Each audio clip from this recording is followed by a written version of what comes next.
Hello. Hi, Christian Prince. Hey, Sarah. How are you? Good, how are you? I'm all right. What do you want to Since you say get, to us? I have one rational thing that Okay, you as a Muslim, you have something rational for us. Give it to us. Go ahead. Islam is the only religion that actually unifies all the other faiths under God. That is a big fat lie, my friend. I'll tell you why, right? That's a big fat lie. Show it to me. Here we go. It's a challenge in front of it. I'm not insulting you. I'm just saying whoever told you that, he lied to you. Show me how Islam unify all religions under one faith. Go ahead. Well, our understanding is that there have been over 184,000 prophets. It's what? What? There's been over 184,000 prophets. 184,000 prophets. So we believe that all these prophets. Okay, what happened to those prophets? What is their names? I'm telling you the idea behind why I believe Islam is the only unifying religion. So you see, you just said something proving Muhammad to be a liar, my friend, because you just say there's 184,000 prophets, and the Quran says in chapter 14, verse number 4, we never send any messenger except in the language and the tongue of his own people. Do you agree with the Quran or not? Of course. Okay. So who is the Muslim messenger to India who speak the tongue of India? There's more than 400 languages in India alone. I don't know his name. I'm just giving you the general idea. So from all the 400 nation languages ethnic group in India, you could not find me one person? Isn't it weird? You know, even though I don't know the names of the prophets. But this is not the problem. This is not the issue. The issue is that you are taken into consideration as a fact when it is something cannot be proven. I cannot say now that I have a God who sent to every nation. He sent 1 million messenger. Okay, what? Give me a name of them. I cannot. That's mean I'm fabricating a lie. Did the Hindu mention any prophet is a Muslim prophet before? No. Did the Indian from any religion? There's tons of religion in India. Did they mention that? No. What about the Chinese? What about the Japanese? What about all the Asian nation? Where is those messengers? Nobody heard of them. Did your God Allah he send a messenger to the Indian in America and North America or South America? So this is a big fat lie. This is alone is a proof to us that Islam is a false religion. Secondly, when you say that Allah he sent 184,000 messenger, but yet still he cannot make us Muslims, this means he's a big failure. No, he's not a failure. I'll tell you listen, why. Listen, lady. When he sent 184,000 messenger, did he send books with them? I don't know. Okay, that's mean that you have a God who have a library, and this library have 184,000 book, but only one book the Muslim claim is left on this library. Your God is the worst librarian ever in history. He could not preserve the 184,000 books, and he lost all of them except one. That is the Quran. How we can trust this God to be God? Imagine you have a guy, you give him a key for a building, and he have inside this building 184,000 book, and then we come back after many years, and then we open the building and we find that in this building there's only one book in the shelf. How funny this guardian for the book is. He will spend the rest of his life in jail, and nobody will believe that he lost them. People will believe that he is corrupt and he sold them in the black market. Don't you agree? No. What do you mean no? Where is the 184,000 prophet books? What happened to them? All of them, they're gone. Well, you know, some Jamaicans, they also had a prophet. Oh, the Jamaican, they have a prophet. Okay, what his name? His name was Muhammad. No. They had their religion is called Rastafarian, right? Yeah, Rapso. Yeah. Okay. What does this have to do with Muhammad, with Allah? You see, you are mixing things up. The Jamaican, they believe in voodoo and many crazy stuff. Don't go there. Listen, lady. Is it true that Aisha, she said that your Quran was eaten by a goat? Yeah, I didn't really study hadiths. I study the Quran alone. Okay. I mean, I'm not like as smart as you when it comes to hadith and stuff. So did the Quran, was the Quran a victim of a goat, and the goat ate the Quran? Okay. Why Allah, he is God, yet he could not stop a goat from eating the book of God? I mean, this is not an army. This is not CIA. This is not a KGB. It's just a poor goat. How the goat ate the book of Allah? Well, humans have a part to play too. It's not just God is going to do everything for us. We have to put our... No, but this is not true, because the Quran says that Allah is going to preserve the Quran. That can be a good scenario if your God did not open his mouth and he said, Inna alayna jam'ahu wa Qur'anahu. It is on us to collect the Quran and to recite the Quran. So as long Allah He is the one who promised that He will collect the Quran, then we cannot accept anyone, to say to us what you said, because He said, I'm going, it's on me, it is on me. Who? Allah.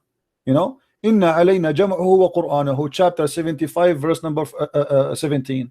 So you cannot say to me, oh, we have a duty as a human to protect the Quran, because Allah He confirmed that this is His duty. No, I'm saying from the goat and like from kids or from something that, if we have a Quran, we put it on the shelf.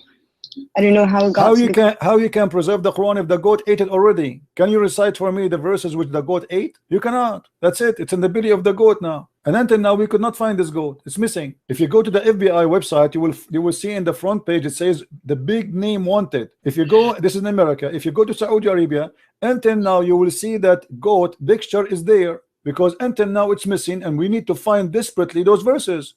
Did you know that the way it's preserved is through memorization? My friend, what preserved? Can you recite for me the verses which was in which the goat ate? Can you? Here we go. I'm listening to you.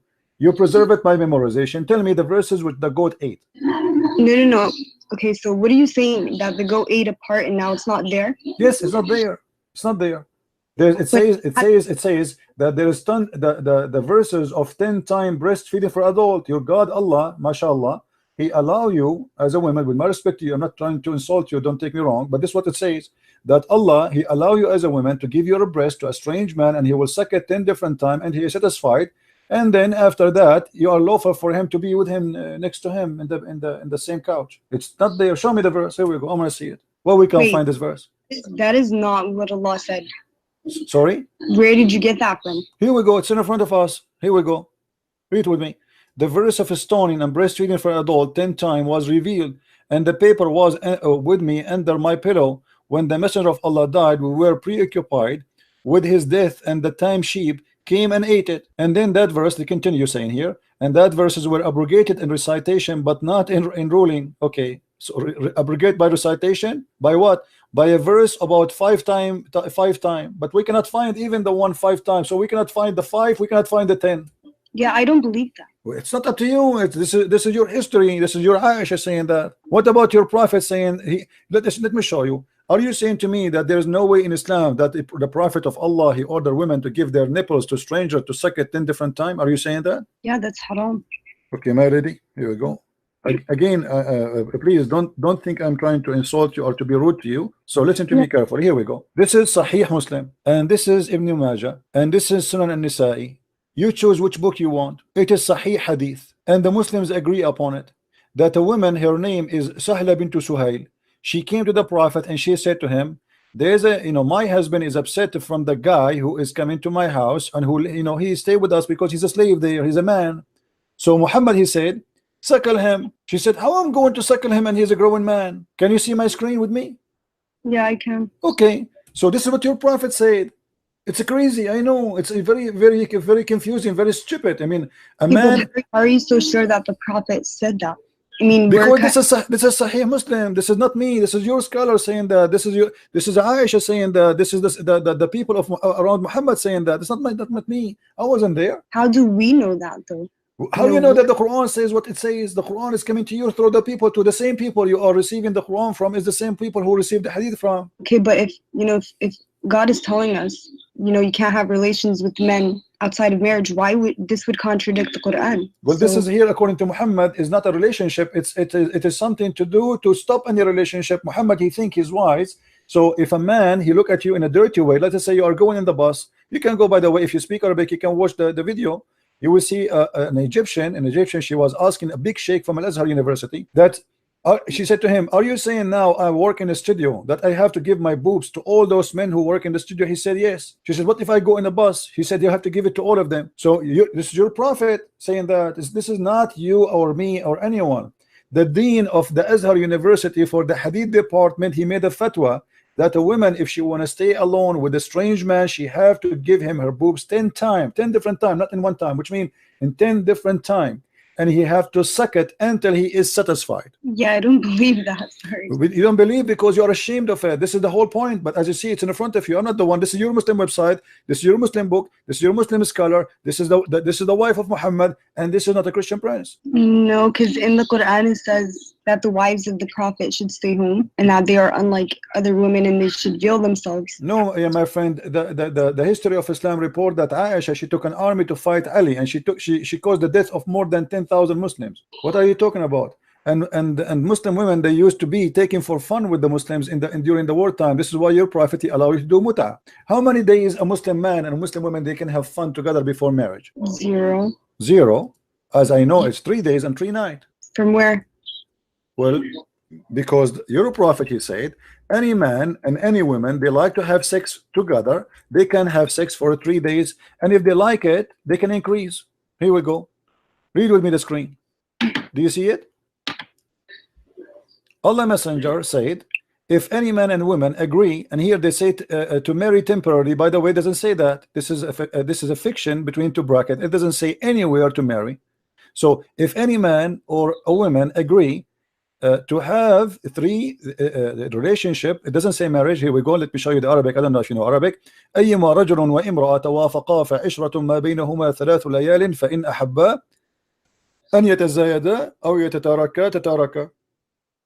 So any man, any woman, they like to have relationship together for 3 nights. If they like, they can increase, and if they like, they can separate. So how are you going to prove to us that these hadiths are actually the sayings of the Prophet? Because I don't really believe it. You need to prove it to me, not me proving it to you, because you are the Muslim. You are the Muslim who believe in this garbage, my friend, not me. This is Sahih Bukhari. I don't believe in anything Muhammad he said. I don't believe, even if he speak in front of me, I believe this man is a big fat liar. So I am showing you your book. This is not my book. This is Sahih al-Bukhari. This is the most authentic book after the Quran. This is number 2. I told you that I don't believe in hadiths. I never actually studied hadiths. I felt it was part of my faith. So you believe in the Quran? Yeah. Let me ask you, do you watch cartoon? Yes, I do watch. I like cartoon. Me and you, so we have something to share. Let us see. What about the Quran? It speak about that Sulaiman, he have an army of a chicken and army of genie and a human. Do you believe in that? Can you explain that chapter to me? If you go in chapter 27 verse, you can read it. The whole chapter is very funny. I like it. It's my favorite chapter since I was a kid. I used to read it almost every day, just like, especially when we don't have electricity and there's no cartoon on the TV. So chapter 27 verse number 20, here we go. Read. You will see it says the following: your prophet Sulaiman, and supposedly he's a Muslim prophet like your Muhammad is talking about him, Allah is talking about him now, and it says, and before Sulaiman or Solomon were marshaled his host of jinn and men and birds, and they were all kept in order and ranks, like 1 2 chicken, genie, human army. He have a 3 army, 1 of genie, 1 of men, and 1 of birds. What do you say? This is Quran. Are you going to say to me the Quran is a lie too? You don't believe it? No, I believe there's something, there's a message to be behind the story of Solomon. So now you believe that there's a prophet of God. He have an army of birds and chicken. Well, you know that Allah subhanahu wa ta'ala did say that he doesn't shy away from using I mean, what the point? What I will do with the army of a chicken? And look, do you know the leader of the army of the chicken? Who is he? Do you know who's he? Do you know who's he? His name is Al-Hudhud. Do you know what Al-Hudhud is? No. Okay, here we go. It says here, and he took a master of the bird, the master of the bird. Okay, this is a general. Do you? Let me show you. Do you speak Arabic? Yeah. Okay. If we go now and search for what Al-Hudhud mean, give me a second to show it to you on the screen. Okay. All right. This is Al-Hudhud. Let us put it in the screen. Small, tiny bird, and obviously Muhammad, he chose him to be the general because he have something in his head. It looked like a rank. Huh? I mean, it makes sense. So this is Al-Hudhud. There's many pictures of him. I don't know if you get an idea now. Did you get the idea which one we are talking about? No, I can't see the You can't see the screen? Look at the screen. Yeah, all I see is the clouds. Okay, now I see it. Okay, this is the Hudhud. According to your Quran, this is General Hudhud, who is in charge of the army of the birds. What do you think? Your God is telling us a true story, or this is something for cartoon for kids? Okay, so there is the story of Solomon with the jinn and them. Okay, so let's think about it, right? Let us think about it. Go ahead. We are thinking. Okay, let's go back to the chapter. Hmm. There's jinn. So what do we know about jinn? We know that they're smokeless. Jinn, what they're is jinn? Have you ever seen a genie? Yeah, I saw in my dreams the genie before. You saw a genie before? In my dream, though. In your gym? In my dream.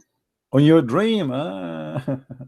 I saw, you know, I have a friend. He saw a genie in his dream. It was his mother-in-law. I'm not sure what you saw yourself. What do you mean you saw a genie in your dream? What is the genie? What is genie? It's another creation by God.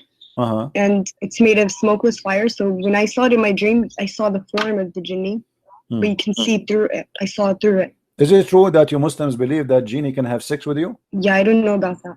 What do you mean? I don't know. Come on, be honest with me. You know that. Even there is a Muslim, he opened the door on his wife. He found a fire. With my respect to you, he found the fire in her private part, and he claimed that was the reason, because of the genie. He was sleeping with her because genie is made from fire. Correct? I mean, I haven't heard that story. Like, Okay. I've never personally experienced anything like that. All right. So now Sulaiman, he have an army of genie. What he did with the army of genie? Okay, so he had maybe, you know, by the permission of God. Yeah, but what he would do with the army of genie and army of chicken? What he would do exactly? He occupy which territory with his genie and chicken? Okay, so was he leading a battle in that particular chapter? No, this is a bird. You know, do you see how small this bird? Do you see how small this bird? This is smaller than a pigeon. Pigeon is bigger than this bird.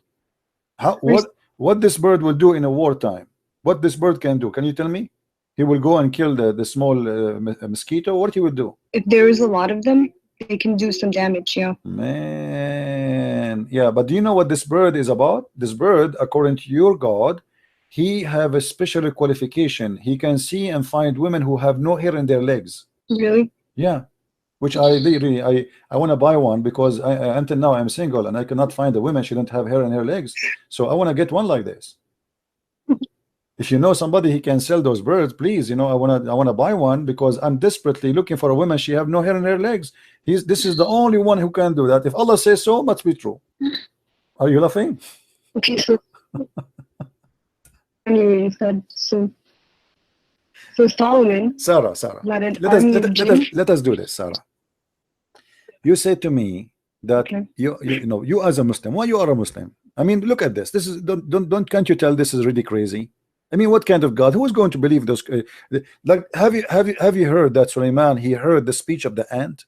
Did you hear about that story? That Sulaiman, he heard the speech of the ant. Yeah, the one where. Okay. Do you know that the ants don't talk? The ants don't have a speech.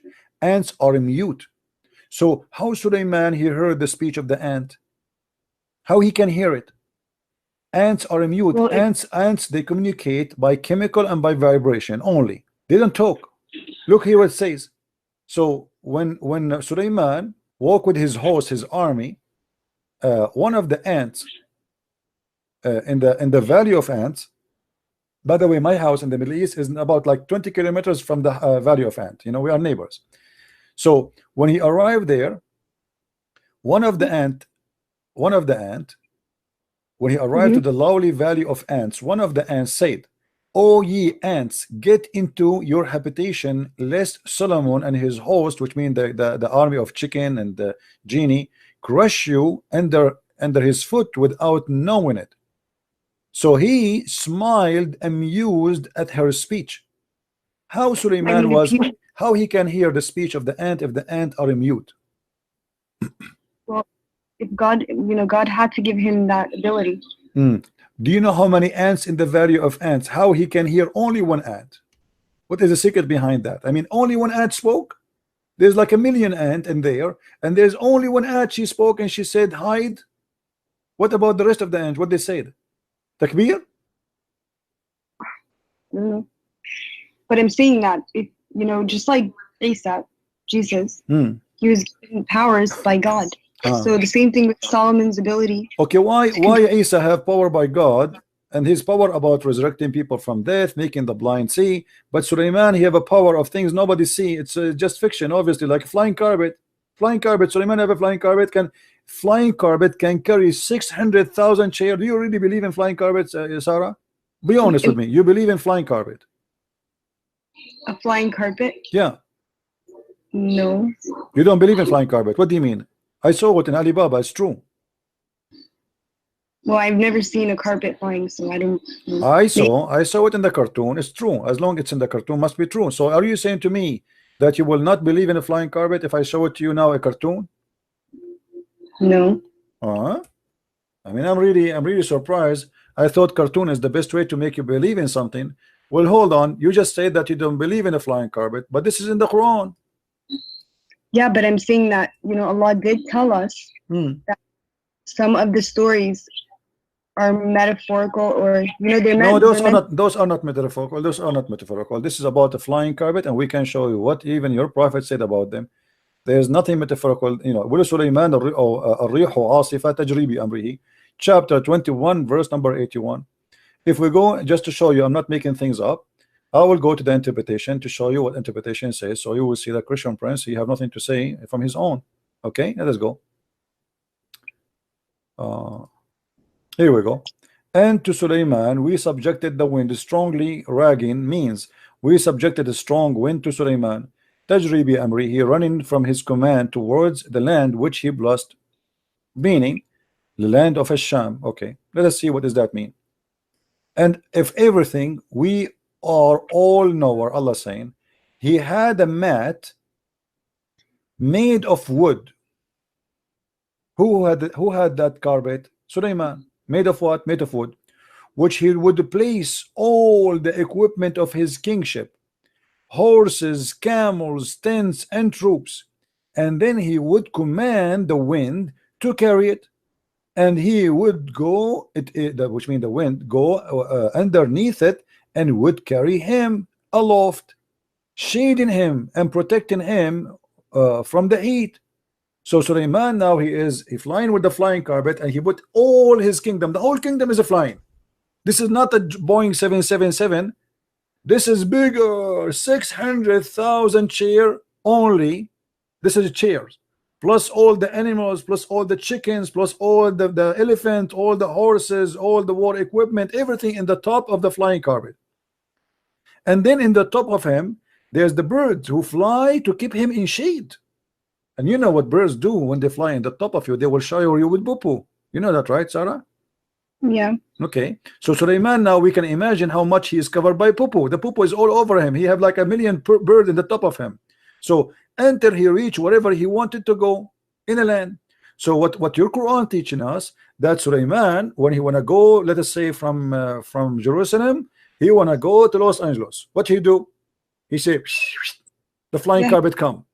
The flying carpet, the flying carpet come, and all his army jump in the flying carpet, and they put the 600 chairs there, and they put all the camels, the horses, and everybody, come on, takbir, Allahu Akbar, everybody go on the top of the flying carpet, and we go to Los Angeles. What do you think? This is a true story. So I think that the message of that story is that God gives powers to whom he wills. You know, so for Solomon, it would be the control of, you know, the wind, the jinn. What else did he do?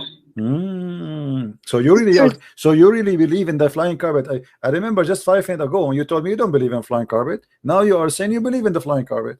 Told you okay, so the message of it is that God gives powers to whom he wills. Yeah, but this is not power. This is flying carpet, my friend. This is not power. This is a flying carpet. What power? This is a flying carpet. Do you really believe in flying carpet? Do you believe that there is somebody can fly with his kingdom? We fly in airplanes today. I bet you the people but airplane is not a flying carpet. There's an engine and there is etc. and cannot carry 600,000 chairs. 600,000 chairs is bigger than a city. Yeah, but we're capable of building an airplane, and no one knew that before. Hold on, but there is a huge difference between this and that. You know, this is a flying carpet. You order it by order. Hey, flying carpet, the flying carpet carry you, and all the kingdom is carried. This is cannot be true. Why the Jews? Why the book of the Jews, the Bible, did not mention the flying carpet of Sulaiman? I mean, why they are hiding it? What do you think? Do you think the Jews, they saw it in auction? They cut it apart and they sell it. Why the Jews in their holy book did not tell us about the carpet of Sulaiman?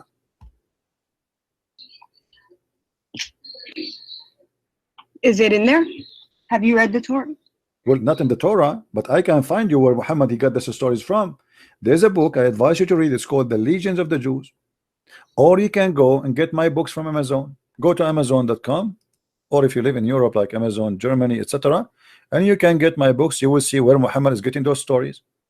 Muhammad is copying a story from the Legions of the Jews, which is not a true. It's just a fiction. The Jews, they used to tell it to their kids about the glory of Solomon, the glory of David, the glory of their rabbis, the glory of their kings. It's a fiction story. Muhammad, he took it, he put it in his Quran, and he said, this is from my God, this is a true story. But those stories they used to tell in their kids. Yeah, but what I was going to say about. Yeah, but obviously this is a lie. As an example, in the Quran there is a story about the 7 sleepers in chapter 18. 7 sleepers. Everybody knows that this is a story written by a Christian. He is from Syria. His name Bishop Yaqub, and he wrote a story for the youth to encourage them to handle the discrimination. It's a fiction story. See, that's my point, is that there's, behind the stories, whether in the Torah, the yeah, Bible, but your God, the problem is your God, he take the story from this guy, which is a fiction story, and he speak about it as if it's real story, and he claims it's coming from Allah. Imagine I write a book. Imagine Shakespeare, he write a book, and then your God, he take the story, he says, I am the one who wrote the book of Shakespeare.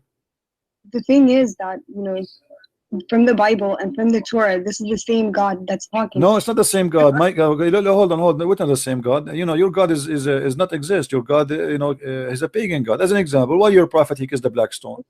Why your prophet he kissed the black stone? I mean, you read that in Hadith, didn't you? Well, I read that in the Hadith. Don't you pray in the direction of that stone today? Don't you? Yeah. Do you know it's the golden ratio of the earth? The golden ratio. This is have to do with what? That's a sign for mankind. This is a sign for mankind. What? This is the Trinity. Golden ratio is 1 to 2. That means a Trinity. Do you Muslim believe in the Trinity? No, of the universe, the earth. I mean. I know, but the golden ratio is 1 to 2, 3. Trinity. So do you believe in the Trinity? No, I don't believe in the Trinity. So why you are mentioning the golden ratio? You have nothing to do with the golden ratio. What golden ratio? The golden ratio, where we see it in when in God's best creations, even the human face has the golden ratio. My friend, I'm not an atheist. I believe in God. You don't tell me that. This is something you tell to somebody who's an atheist. This is not my business now. I'm asking you why you Muslims pray toward a stone, in direction of a stone, bow in front of a stone, and you kiss a stone. If you are a person who worship the God of Abraham, the God of Moses, and you don't believe in the paganism, why you kiss stones and go around the stone and bow down in front of a stone? Tell me. So the Qibla was changed, right? This is not the question. Why you kiss a stone, pray in front of a stone, pray in direction of a stone, go around the stone? This is the question. It's I don't know the answer. I can't tell you the answer. Yeah, because you're a pagan. That's the whole story. People who kiss stones, people who think stones are holy, they must be pagans. As simple as that. There's no holy stone. But stone are is they stone. worshiping the stone? Huh? They're not worshiping the stone. So why you kiss the stone? Tell me. You don't worship the stone, so why you kiss the stone? People kiss food. No, this is okay. Hold on. I kiss food. I kiss food as a symbolic for being thankful for God because I eat it. Okay, do you eat the stone? No. Okay, so why you kiss the stone? Give me the reason. I kiss my mother as an example. I kiss her hand. Huh? Does that mean I worship my mother? No, but this is my mother. Why you kiss the stone? She is your mother? I think people, kiss it because they love the prophet. And why the prophet kiss it? Okay, people they kiss, guys. This is a good answer. She's smart. People they kiss the stone because they love the prophet. Okay, why the prophet he kissed the stone? I don't know why he did that. Because he's a pagan. Obviously, he's a pagan man. You Muslims, you follow Muhammad blindly. It doesn't matter what he do. He kiss a stone. We kiss a stone. I don't want to be rude with you. What if Muhammad he kiss a donkey? Are you going to kiss the donkey too? What if Muhammad he tie a donkey to the Kaaba and he kissed the bum of the donkey? Are you all of you Muslims you will kiss the donkey just because he kissed a donkey? You do know that his job was to deliver the message, and he's done that. What message? He made a message says any woman she want to take off her panty. Is that the message of God? Any woman she want to give her panty off to me, she is welcome. This is a message of God? No. Okay, so why he gave that message? What does this message have to do with Islam? If Islam is about worshiping God, why God he claimed that he gave Muhammad verses saying any woman she want to take off her panty to Muhammad, she is welcome? What is this message is about? Tell me. Yeah, that sounds like someone corrupted it. Thank you very much. Here we go. We are getting closer. So that's mean the one who corrupt this verse must be the one who have the benefit of the verse. Do you agree? But I don't think that the Quran is corrupt. I think that hadiths have been tampered with. Yeah. Okay, that's a good idea. But you agree that that idea must be a corrupt. But my friend, this is in the Quran. It's not in the hadith. And you agree that this must be corrupt. So it doesn't matter where we find it. You say you thought I'm speaking about the Quran, about the hadith, so you said, yeah, I agree, it's corrupt. But now because I said it's in the Quran, you will say no, it's not corrupt, right? You will swallow your tongue again, or you will be honest. You will be honest. You will stay and you say yes, must be corrupt. Well, I don't believe the Quran is corrupt, and I have many reasons. Yeah, but you are the one a second ago you said that such a verse or such a statement must be corrupt, and you thought this is hadith, but this is Quran. Yeah, because in the Quran it says, and do not, don't go towards the fahishat, right? And one of these is... My friend, why Allah, let me repeat the question for you, and you are the one who said it must be corrupt. I said, why Allah will make a verse says to Muhammad that Muhammad told, Allah told Muhammad, any woman she want to give out her panty to him, she is welcome. You said this must be corrupt. Okay, this is Quran. So I'm repeating the question for you. Why Muhammad he need a message like this? What Islam have to do with this? What the message of worshiping Allah have to do with any woman she want to take off her panty to the Prophet, she is welcome? What that will do to Islam? Wait, can you go to that verse? No problem. Chapter 33 verse number 50. Here we go. Here we go. And this is only a privilege to Muhammad, only a privilege to Muhammad, any believing woman and any believing woman who dictate her panty to the Prophet. If the Prophet wished to with her, actually it doesn't say, it says to sleep with her. And this is only for thee, not for the believer. Isn't it obvious that this is a corrupt verse made by the corrupt man Muhammad for the benefit of Muhammad? Who is the only one who get the benefit of this privilege? Muhammad. It's like making a fake insurance policy. The first thing the police will investigate is the one who get the benefit from this policy. If somebody kills somebody and this body he is going to inherit the policy of, let's say, life insurance, then the police the first thing they try to check is the one who get the benefit of the insurance, because he's the one who get the benefit. Who is the one who get the benefit here in this verse? Muhammad. Any believing woman, she want to give her panty to the Prophet. Why God, what Islam have to do with this message? What Allah have to do with this message? That any woman, she can give her panty to the Prophet. I think that says so. What do you mean God so? Why God want to say so? This is the question. What this have to do with Islam? I want to be a Muslim. Okay, and now God is saying any woman, including my wife, my daughter, she want to take off her panty, put her legs up to the Prophet. What is that?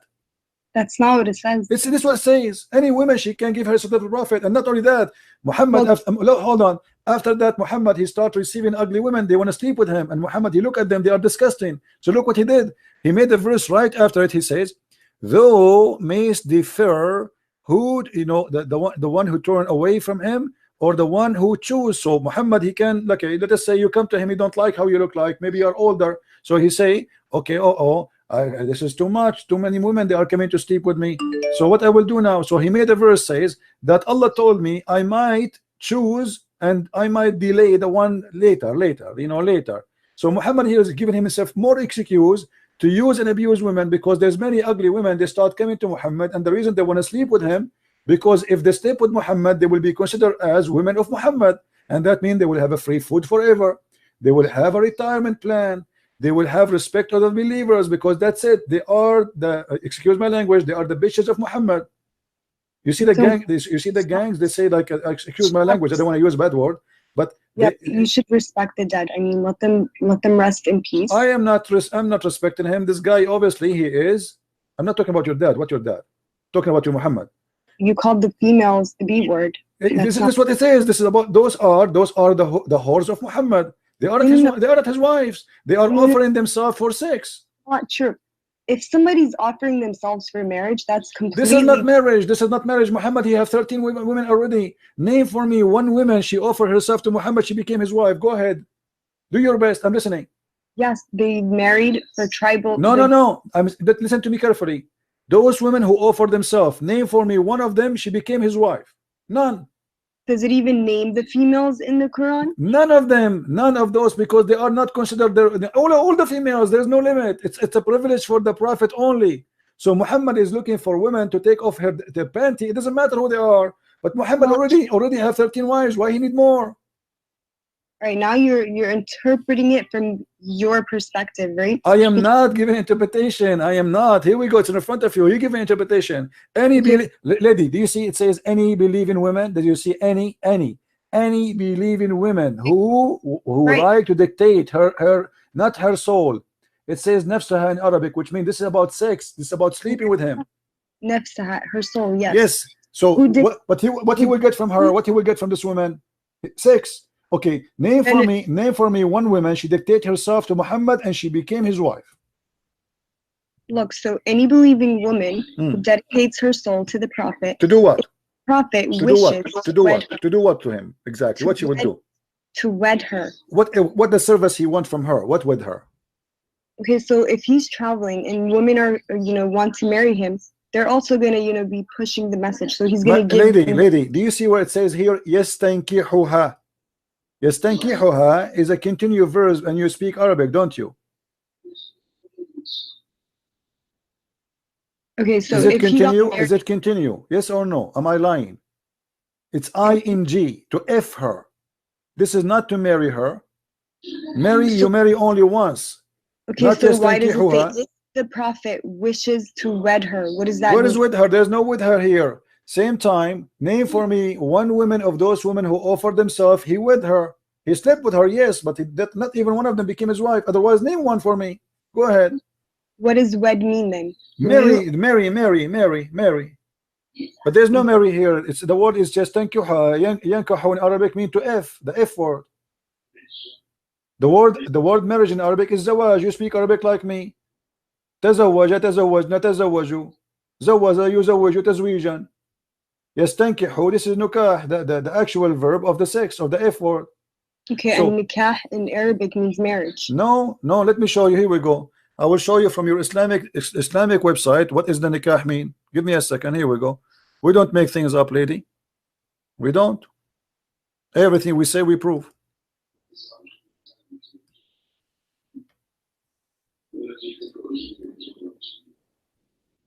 Means like marriage contract. Well, from my understanding. This is alislam.org website. Do you see the top? This is not a Christian website. All right, alislam.org. I think it's clear for you, right? Yeah, I don't see it. I see the clouds right now. Okay, do you see it now? Maybe it take time to come to you. So this is alislam.org. This is your Islamic website, and it says it clearly that the word nikah literally mean intercourse. Okay, so Read with me carefully. In Nikah. Islam, marriage is not restricted of a platonic relationship between a husband and wife, nor it is solely for procreation. The Islamic term of marriage is nikah. You see it? Literally means sexual intercourse. so marriage is about that. Are you so you're saying? I'm not saying that. It's you who's saying that. There's no marriage in Islam. You don't use the word marriage. You say the F word. We, as an Arabic Christian, we use the word zawaj. You, as a Muslim, you use nikah, the F word. What is marriage? So this is the same word is in the Arabic Quran. It says just tankiha, which means to do intercourse with her. Thank you very much. Okay. So any Muslim women, she want to do intercourse with the Prophet. Why? Okay, but within marriage. Why? Well, there's no marriage. What marriage? I just told you, give me one woman. She gave herself as a gift to the Prophet to yastankihuha. She became his wife. Give me one. You cannot. There's none. He slept with many women, but there's none of them became his wife because it was just for fun. Now, why Allah he need to make a verse for Muhammad that any believing woman she can give her panty to the Prophet? What is the benefit of Islam for that? Muhammad already is not a single man. You see, if Muhammad was a single man and he's trying to find Muhammad a woman to marry him, I will say, okay, the guy he is trying to find a woman to marry him, to be with him. But the guy, he have tons of women, he have many sex slaves in the top of that. Why he need to make such a verse says any woman she wanna sleep with me, she is welcome. And he claimed that the one who said that is Allah. Yeah. I Why? mean, everything that's in the Quran is the word of Allah. Yeah, this is what I'm saying. So why Allah need to make a verse says any woman she can give her private part to Muhammad? Why is that? What that will benefit Islam with? What is the point? Muhammad is a man busy with God. He's a prophet of God. This guy, he should be not have time for women. But look, he make tons of verses, and this is a privilege only for him. This is not even for the Muslims. It's only for him. There's no other Muslim can do that. Isn't it obvious that this is Muhammad? He himself is a corrupt man, and he's fabricating words that he claimed that God he gave it to him. Yeah, I mean, so I don't know why Allah would tell him to do that, but I can only guess. So Yeah, guess. Okay, guess. Let us see. Guess. Go ahead. And I'm listening. Why? Guess why? Why Allah gave him that privilege? I guess to entertainment. You think Muhammad is bored at that time? There's no 4K TV, and he cannot watch porn. So Muhammad, he wanted some women to take off their panty for him. No, I don't think that's it. So what the reason? What the reason? He had many wives already. So what the reason? That's one of the guesses that we could assume. Okay, so this is a right guess then. It said because you accept it. Okay, what else? Or it could be that, you know, to build relations, like to network in which network relation by women only. This guy, he want to build relationship in the network, guys. He want to open many Facebook with many women, and they take off their panty. For what does this have to do with relationship? Do you know how important women are? Like they play such a huge role when it comes to communities. Aren't you the one who told me a second ago that women, they have to stay at home? And now you are saying to me they place a great place in society. What society? Those are believing women already. They are believing women, so they are Muslims. He's not even converting them. They are believing women. They want to take off their panty to the Prophet to do what? Entertainment. Obviously, it's about sex. There's nothing else. Does it say he want to spread Islam with them? He want to do what he would do? The only thing is he's going to F them. As simple as that.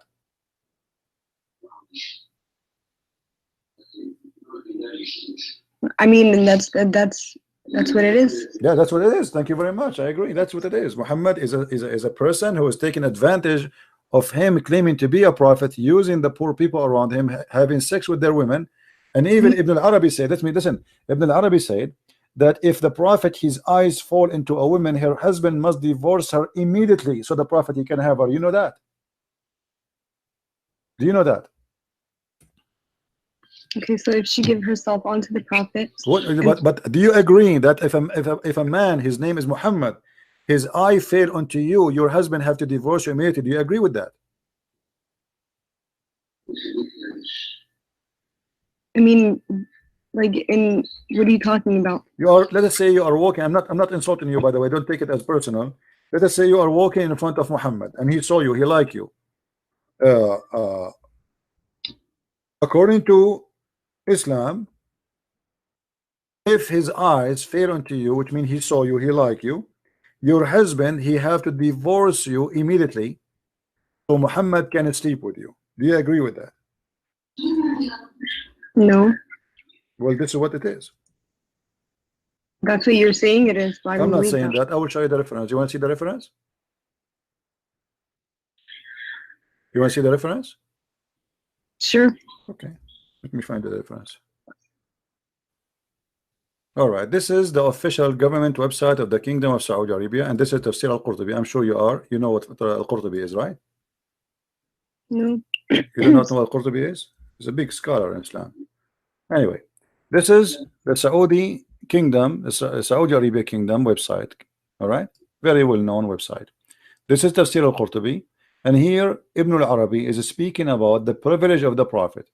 And he is saying there's 16 of them. All of them, or most of them, is about women and sex with women or with money.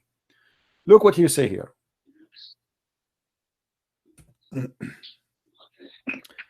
قال ابن العربي. Let us see what قال ابن العربي. This is Quran interpretation for that verse. Read. You know Arabic, that will make it a lot easier for me. Do you see in front of you on the screen the Arabic? Do you see it, Sarah? Do you see the Arabic? I see it. Okay, does it say إذا وقع بصره على امرأة وجب على زوجها طلاقها وحل له نكاحها. How disgusting that is. You just said you don't accept that. If Muhammad, he look at you and he like you, your husband must divorce you immediately. So the Prophet, he can, with my respect to you, he can sleep with you. What do you say? Interpretation or Sorry, say again. I lost you. What you said? where in the Quran that is? This is the interpretation for the Quran. It says it clearly that if the Prophet of Allah, his eyes fall into a woman, her husband, he must immediately divorce the woman, so the Prophet, he can F her immediately. Why?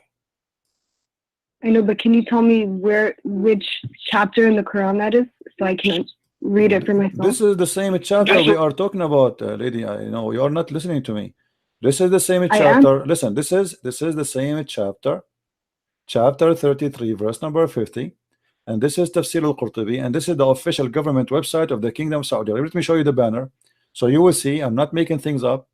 This is Tafsir al-Qurtubi, and here I will show you the Saudi Arabia banner address. Here we go. All right. Do you see it? Do you see the screen? Quran.ksu.education.edu.sa, Saudi Arabia. This is a government official website of the Kingdom of Saudi Arabia, and this is Tafsir al-Qurtubi, and this is what your Islamic cult teach. This is cannot be a prophet. This is a scumbag. Sarah, my friend, allow me to call you my sister. Maybe you are my younger sister. My sister, I invite you to leave this cult. This cult is disgusting. Muhammad cannot be a prophet of God. There's no way a man, he have a dignity. He will force a man to divorce his wife just because he look at his wife and he like her. That is disgusting. That is satanic. That is cannot be a prophet of God. Did you hear me, Sarah? I invite you to leave this cult, Sarah. There's no way, and you are the one who said you don't accept that. You said that to me. You don't accept that because you have dignity, because you are a good woman. You don't accept that. This is disgusting. A good woman like you don't fit here. This is not a religion for you, Sarah. What kind of a prophet you would do that? So I invite you, Sarah, to leave this cult. This is not a good. This is not a religion. This is a scam. This is a sex monster. This is a guy who want to take advantage of you. Did you decide to leave Islam, Sarah, or not yet? Did you decide to leave Islam? Say yes. Leave this cult. This is satanic. It's obvious. Go and follow the holy Jesus, the holy name. Follow the holy Christ, who never commit a sin. Why in the world you want to follow such a man and you ignore the best of the best, the Messiah, the Messiah, the best of everyone? There's no one like him. Why you want to follow a man like this? What kind of a man? This guy is not even qualified to work a gardener for you. You don't even trust him to be in your house. Your husband will not even trust him to be alone with you. Sure, he was known as trustworthy. Say again what? One who is trusted. Say again what? He was known as an Amin. What Amin? This is Amin. Did you hear the story of your prophet? He went to his own son and he flirted with the wife when she's married to him. What Amin? Amin means trustworthy. Muhammad, he went to Zainab. Listen, what I mean? Muhammad, he went to Zainab when the husband was not there, and he flirted with Zainab, and he said to her, "Praise be to Allah, the one who made my heart flip for you." This is trustworthy. What kind of trustworthy? Imagine I go to visit you, and I am your father-in-law, and then when I see you, I flirt with you, and then you tell your husband, and then I take you from your husband, and then I sleep with you. This is the trustworthy? Take care, Sarah. Take care. Take care. Muhammad is trustworthy.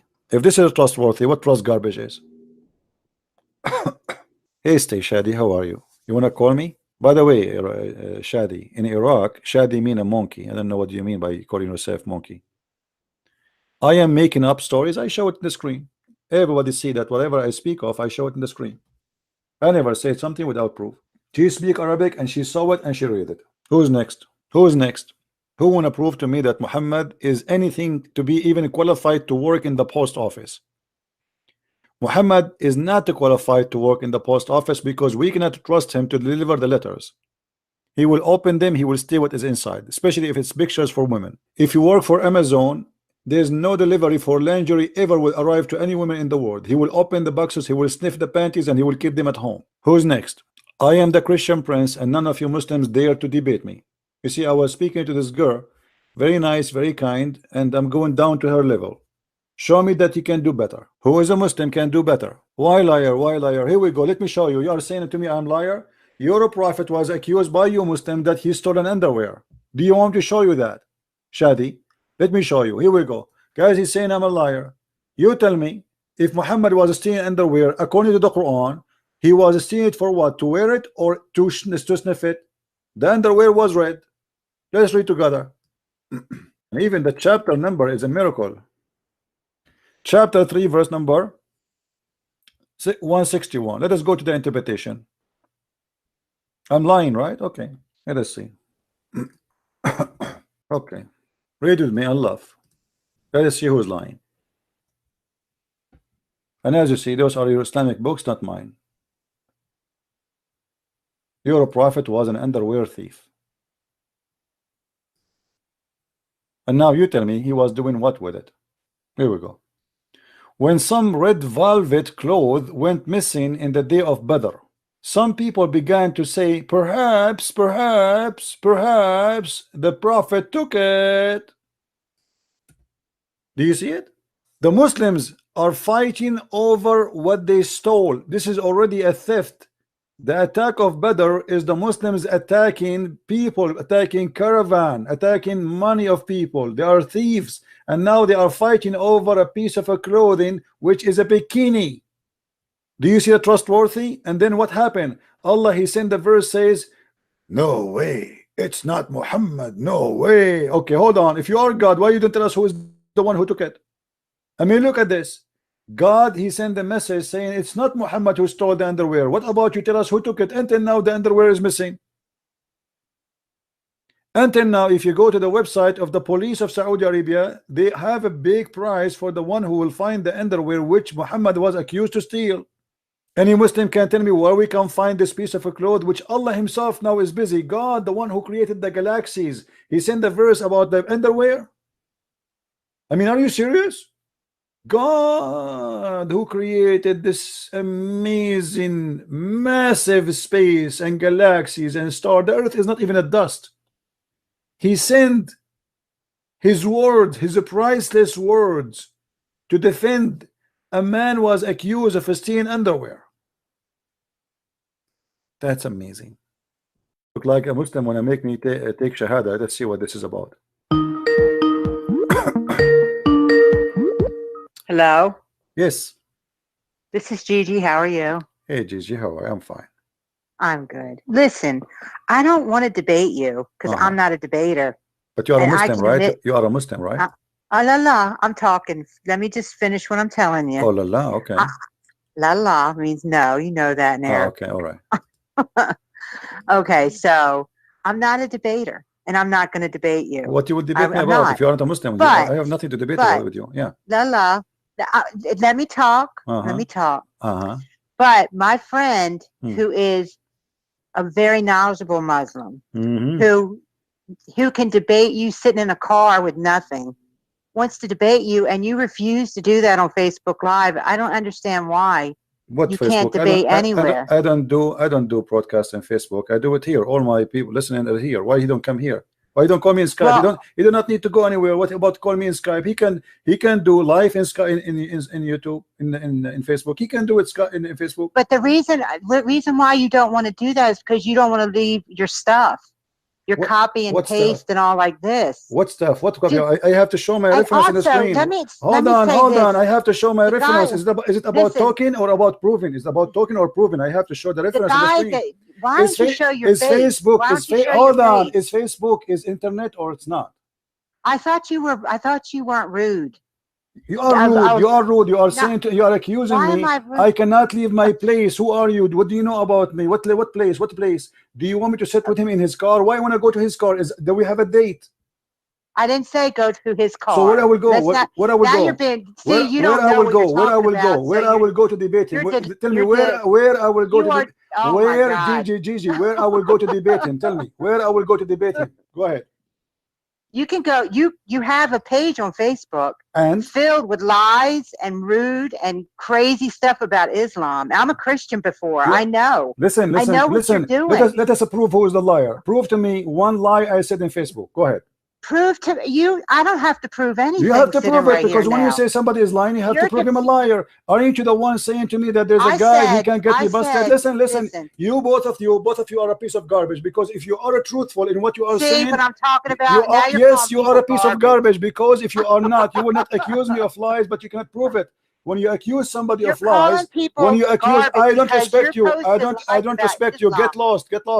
I don't respect you when you cannot prove me to be a liar. When you say to somebody you are a liar, and I say to you, show me one lie I said, you said I don't have to prove it. That's because you are a scumbag.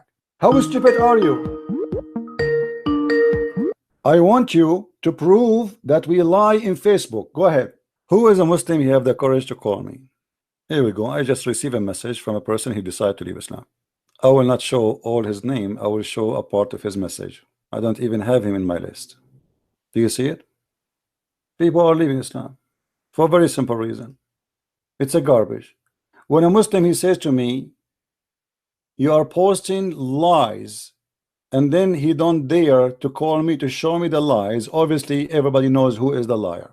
Muslims are leaving by thousands Islam because of my videos, and this is why you are so angry and so upset. You say he's lying, but you cannot show where is my lies. Then who is the liar? Who is next? Who want to leave Islam? Who is a Muslim want to call me and show me that I am lying? Look, this guy, he's saying the stone is not worship. We kiss the stone to what? Hold on. We kiss the stone because Muhammad BBBUH did. I mean, look how stupid the answer is. Guys, when I say every Muslim is stupid until he proved the opposite, I am not insulting. Here we go. We kiss the stone because Muhammad BBBUH he kiss it. Okay, why he kiss it? Why he kiss it? Hello. Hello. Yes. Hello, CP. Yes, my friend, I hear you. I was talking to you earlier about what's it called? The justification for things done in the past, like whether in the Quran or the Bible. Yeah, but this is not the time. I want to take a Muslim calls. They are trying to call me. Please go ahead. Don't call me for now. Let us see what the Muslims want to say.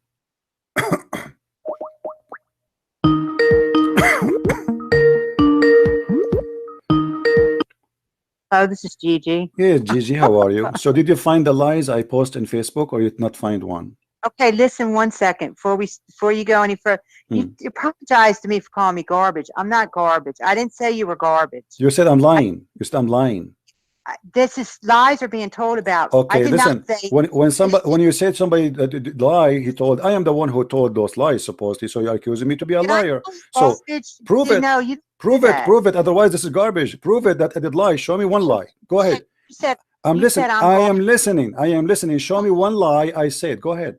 I don't talk with somebody that disrespects me and calls me garbage. You are the one who accused me to be a liar. You are disrespecting me. Now you have to prove me to be a liar. Otherwise, you are not a decent woman. Saying on Facebook about Prophet Muhammad, peace be upon him, is lies, and you know they're lies. Show me one. Show me one. Which one?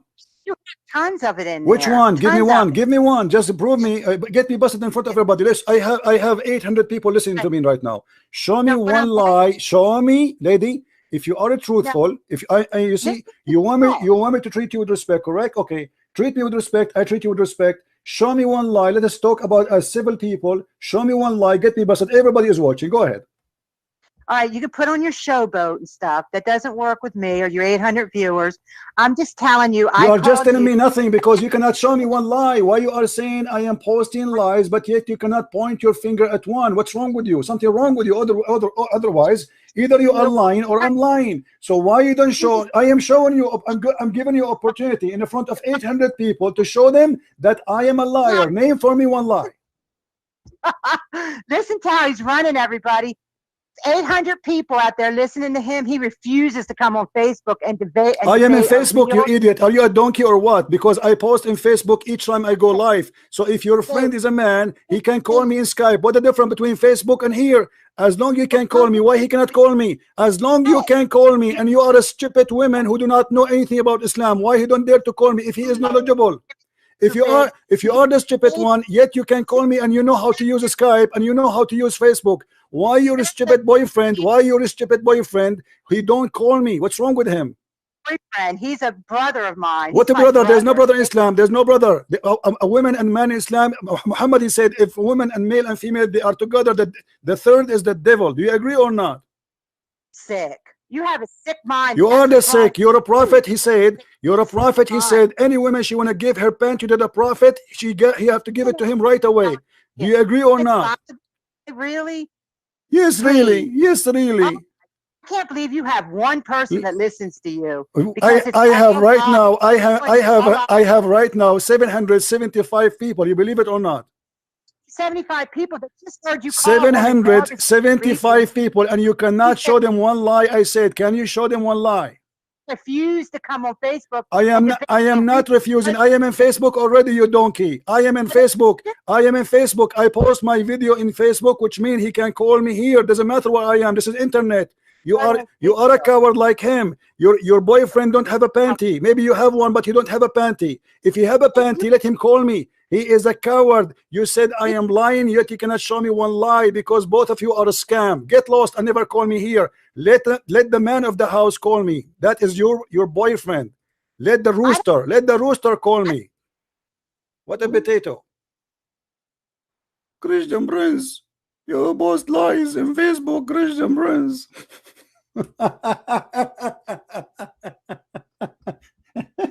Okay, what is the lie I posted in Facebook? Can you show me one? I'm not going to debate you, Christian Prince, you know. By the way, I might convert to Islam and you might be one of my 4 roommates.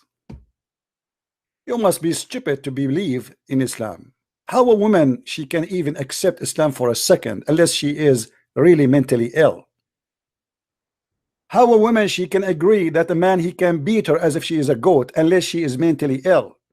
This is your Quran. Let us see what Islam says about you women who is a Muslim. Chapter 4 verse number 34.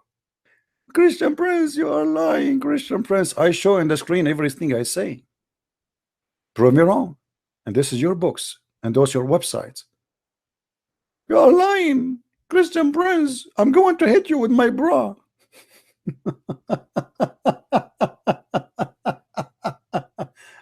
Oh boy. Here we go. This is your Islamic books. This is how stupid the Quran is, and this is how filthy this book is. Do you see it? Scourge them. If you suspect that your wife, she might be in a stage of going to be disobedient, she is not even disobedient yet. You jail them in their rooms, you scream at them, and you scourge them. But don't be exaggerating. How we can scourge our women? The hadith explained that. Muhammad in the hadith, he said, beat them until you make their skin greener than their clothes. This is accepted in Islam, and let us prove that. Liar, huh? My boyfriend, he is very knowledgeable. Oh boy. Desperate old woman looking for a man. That's why she converted. Read with me. This is a woman, this is a story of a Muslim woman, because the filthy rules of Muhammad, who made an order that if a female woman, she is divorced 3 times from her husband, she cannot get back to her husband Rifa unless she sleep and have intercourse with other men. And not only that, she have to taste his orgasm and he have to taste her orgasm. Rafa divorced his wife whereupon Abdul Rahman bin Zubayr al-Qurazi married her. So this is a woman, she used to be married to a guy, his name is Rafa. Now she is married to a man, his name is Abdul Rahman. What happened? Aisha said that a lady came wearing a green veil and complained to her of her husband, and showed her a green spot in her skin caused by beating. It was the habit of ladies to support each other. You see, they are saying to you, she is not supporting her because she's right. No, she's supporting her because they are women supporting each other. So when Allah Messenger came, Aisha said, I have not seen any suffering women women suffering as much as a believing women. So Aisha here confirmed that a Muslim woman, she is the worst in life. She have no good life. She is suffering the worst. Who is witnessing for that? Aisha. She's witnessing that between all the women of the Arab, no woman is suffering as much as a believing woman. Look at her skin. Her skin is greener than her clothes. Her skin, this is not, they say to us, you beat her light beating, right? Look at this. This is light beating. Her skin is greener than her clothes. When Abdurrahman here heard that his wife had gone to the Prophet, he came with his 2 sons from other wife. And she said, by Allah, I have done no wrong to him. He is impotent and he is useless to me like this, which means his penis is not working. Look how filthy the society, look how disgusting those people are. Holding, showing the fringe of her garment. Abu Abdurrahman said, by Allah, O Messenger of Allah. She told a lie. I'm very, very strong. I can satisfy her. What is enough? What is next? Maybe he's going to hold his private part and he will do it live. I'm very strong. I can satisfy her. But she is disobedient and she want to go back to Rifa. Now we know what's happening. This woman, she married this man because the filthy Muhammad, the mad Muhammad, the crazy Muhammad, he made a rule that if a woman, she divorced her husband, or a man divorced his wife, sorry, 3 times, she cannot get back to him unless she marry a new husband and he F her. And he tastes her juice and she tastes his juice, which is orgasm. And then and only then she can go back to the husband. So now this woman, she married this new man, but she don't want to sleep with him. She wants him to get back as a tool to get back to the previous husband. So look what happened. Allah Messenger said to her, if that is your intention, then know that it's unlawful for you to remarry Rafa unless Abdul Rahman, he tastes your juice. You see in the translation, they say, until he has sexual relationship. What kind of religion making a rule that a woman, she cannot go back to her husband unless she goes sleep with the new man? And that man, he have to test her orgasm. And she have to test his orgasm. حتى يذوق عسيلتك until he tastes your orgasm. This is a prophet of God. And not only that, the man, he did beat the hell of his wife, and then Muhammad, he sponsored him by beating your wife. It's lawful for you. Did Muhammad say why you beat your wife? No. He was against the women, and he judged for the man that he's right. He said to her, if this is your attention, you should know it's not lawful for you. And as you see, Muhammad is taking the side of the man perfectly. So we beat the women, we make her skin greener than her clothes. And yet they say to me, you are lying. Where is my lies? I'm showing you everything I say, and this is the reference. Prove me wrong. Why you don't put the information in context? Sarah, she is saying that. Okay, Sarah. Let's see what Sarah was saying. Of his wife, and then Muhammad, he sponsored it.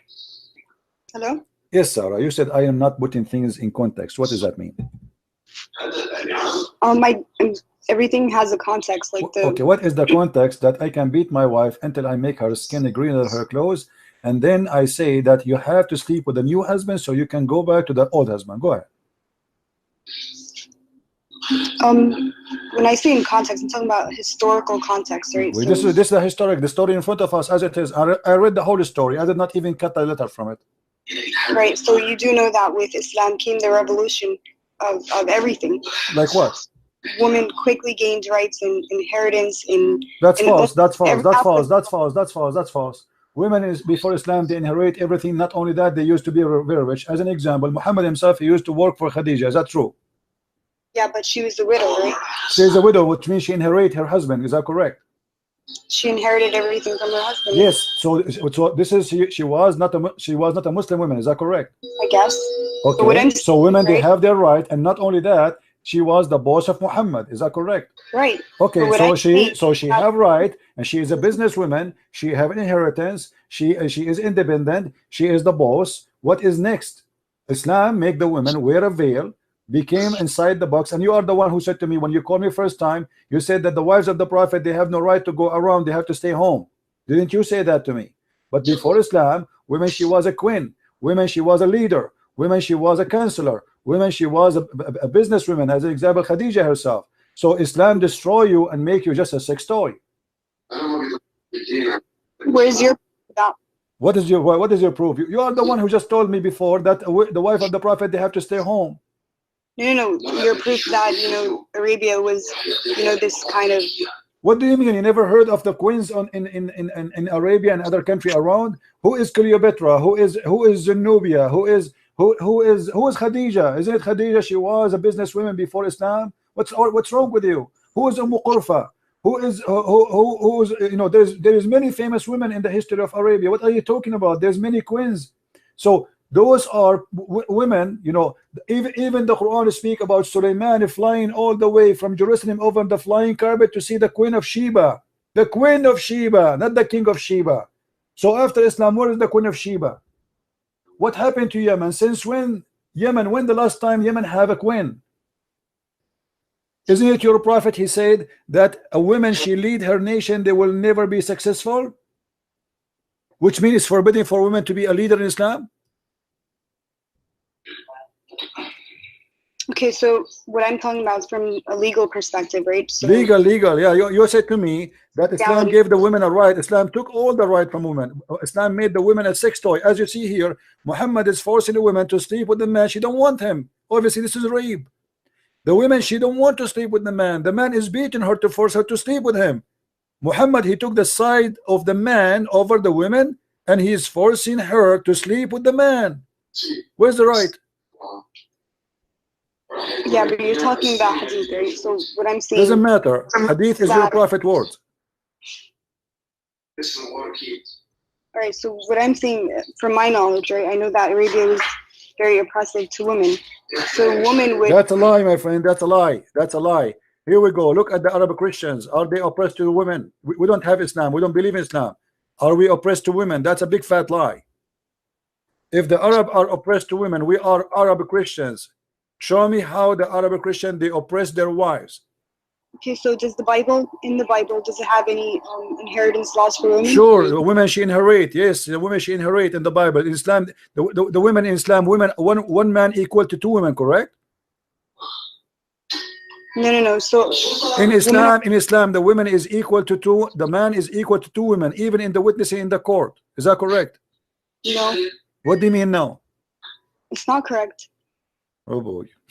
So women and men are equal in goodness in front of God, in front of Allah's eyes. They are equal. However, men are given daraja, meaning that they have a step above women. Lady, I don't know what's wrong. I don't know what are you talking about. Here we go. Let us see. You said no, right? You said women, they don't have right as the men. Let us see. All right, let us go to the Quran and see what the Quran says about women. You said it's not true that women, she don't inherit equal to the man. I don't know what kind of Islam you are learning, but obviously you have nothing, you have no idea what are you talking about. If we go in the Quran, we will find the following. Chapter 4, verse number 11. Do you see the verse? Yeah. Okay. Does it say that one male is equal to two females? In terms of inheritance, yeah. So why you said no? For the male, what is equal to the share of two females? But if there are only daughters, two or more. So women in that century. But you said no. But you said no. You said no. You said no. I told you that the one man, he inherit equal to two women. You said no. This is from an economical perspective, right? What economical perspective? This is how it is. This is the inheritance is about economy, is about money, is about property. What are you talking about? Same time, the Quran here, he said a stupid thing. It says if two females you know, if there is one man is equal to two females. All right, now, and he's talking about two females.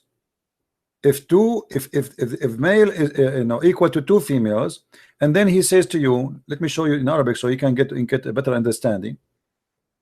It says فإن كن نساء فوق اثنتين فلهن ثلث ما ترك.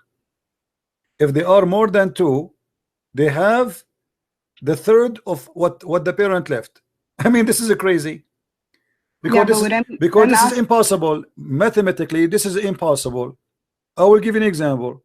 If I have $1,000, if I have $1,000 and I have one male and 5 females, how we can divide the $1,000 between the one male and 2 female and 5 females? Okay, so what I'm saying, right, when you're putting things into context, you should mention, you know, how Arabia was. Well, how Arabia was? You said to me that, you see, you swallow your word. A second ago you said to me this is not true, and now it's true. Same time, as you see, the woman, she is not allowed to be equal inheritance to the man, but before the woman she can. And now, not only that, the woman, she is not allowed to witness in the court. She can witness only in the case of writing. Is that correct? Is this in the Quran? This is in the Quran, yeah. All right, so from my knowledge, right? So why the woman, she cannot witness in the court in the case of murder? You tell me why.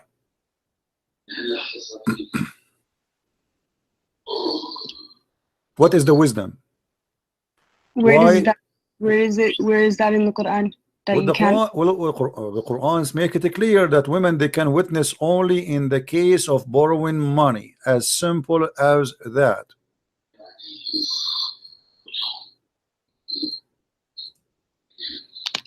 And the funny, you know, the Muslim, they say to me, I never heard this before. They, you know, each time I say something to them, they told me I never heard this before. يا أيها الذين آمنوا إذا تداينتم بدين إلى أجل مسمى فاكتبوه ليكتب بينكم, etc. And it says here, go down. فإن لم يكن رجلين فرجل وامرأتان مما ترتضون. Read it. Only in the case of money borrowing, a woman, she can be a witness, and 2 women equal to 1 man. As simple as that.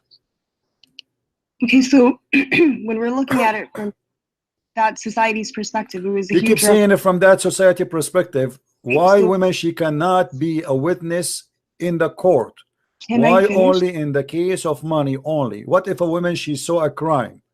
What if 1 million women, they saw a man murdering a man? Why we cannot give them the right to be witnesses? Can I finish? Go ahead. Okay, so from in that era, this was considered like a feminist revolution.